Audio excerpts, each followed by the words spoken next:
Knowledge, I believe, are the things that we learn through our experience in the educational system, our experience in being in a family environment, friends and relationships. You begin to acquire information, data, by which you can tap into and create formulas for situations.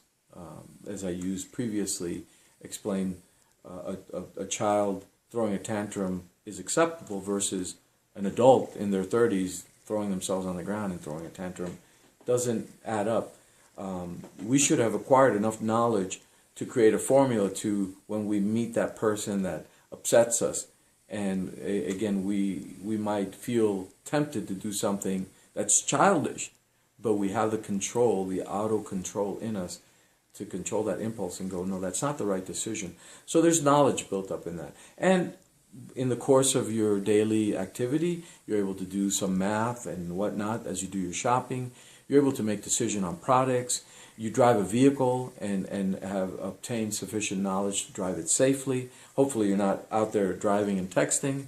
And all those things, those are bits and pieces of knowledge. Then you may acquire interest in things. You may like the vehicle that you drive so much that you can talk everything about it. What kind of engine is it, the tires that it has, how many models exist in the world, and that you're the only proud owner of just a few of them. However, if you ask that person, well, can you build me one from scratch? And they're going to look at you, unless maybe they have learned additional knowledge, and they probably say, well, I can't do that. I'm not a mechanic, or I'm not an automotive engineer. That's out of my purview. Well, you see, that person has knowledge about the vehicle they have, but they don't have the complete understanding to actually take that knowledge and take the components necessary to actually build a vehicle. And that's what I would say is knowledge and understanding. Put together, you can create the vehicle. But a final interesting note about knowledge and understanding is that you hear the term thrown out there, wisdom, and we think, from ancient books or ancient writings or some guru on the top of a mountain. And I can relate to that kind of interpretation of that. But I would say wisdom is when someone has knowledge, has understanding, and they put it both together.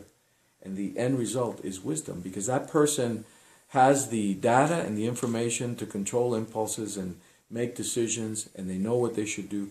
But there's a more advanced component to it. As you put those two together, they're able to not only be the admirer of the car, but the builder. And this happens in our life too. We either are the admirers of our life journey, or we can be the builders of it. When you put the both together, then you have something. You have wisdom.